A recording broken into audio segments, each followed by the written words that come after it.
अक्षय तृतीयेच्या दिवशी पितृदोषापासून मुक्ती मिळवण्यासाठी करा हे सर्वसाधारण 3 उपाय। हिंदू धर्मात वर्षात येणाऱ्या 3.5 मुहूर्तांना अधिक महत्त्व आहे। त्यापैकीच एक असलेला अक्षय तृतीयेच्या दिवशीही अनेक शुभ गोष्टी घडतात।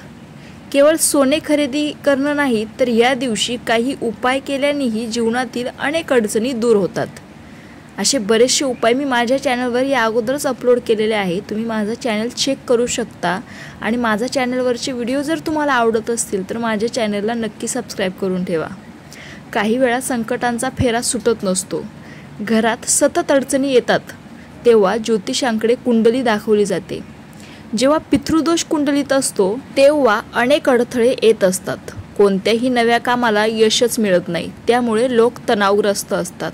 यापैकीही अजून खूप सारे पितृदोषाची लक्षणे आहेत, तीही तुम्हाला माझ्या चॅनलवर सापडतील।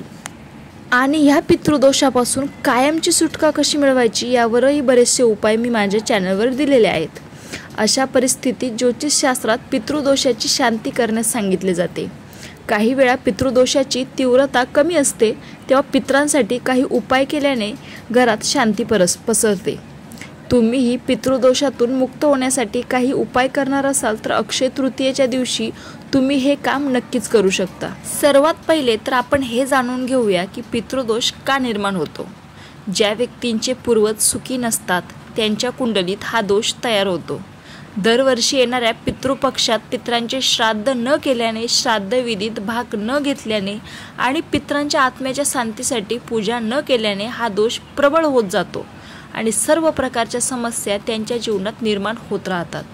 तुम्ही तुमच्या पितरांचे योग्य प्रकारे अंत्यसंस्कार आणि श्राद्ध न केल्याने सुद्धा तुम्हाला पितृदोष लागू शकतो। सर्वात पहिला उपाय, घरावर ठेवा हे ताट। अक्षय तृतीयेच्या दिवशी प्रत्येकाच्या घरी गोडाधोडाचे पदार्थ बनवले जातात। त्यावेळी पितरांसाठी एका प्लेटमध्ये गोडाचे पदार्थ घेऊन घरावर ठेवावे, सोबत पाणीही ठेवावे। उन्हाने कासावीस झालेले पक्षी तो नैवेद्य खातील तेव्हा त्यांचा आत्मा तृप्त होईल, तोच तुमचे पित्रही शांत होतील। दुसरा उपाय, पिंपळाच्या झाडाचा उपाय। ज्या लोकांच्या कुंडलीत पितृदोष असेल त्यांनी अक्षय तृतीयेच्या दिवशी सकाळी उठून एखाद्या स्वच्छ ठिकाणी किंवा मंदिरात लावलेल्या पिंपळाच्या झाडावर पितरांसाठी घरातील मिठाई आणि शुद्ध पाणी भांड्यात ठेवावे। त्यानंतर पिंपळाच्या झाडाखाली अगरबत्ती लावावी आणि आपल्या पूर्वजांच्या समाधानासाठी प्रार्थना करावी। यानंतर मागे न पाहता थेट आपल्या घरी परत यावे।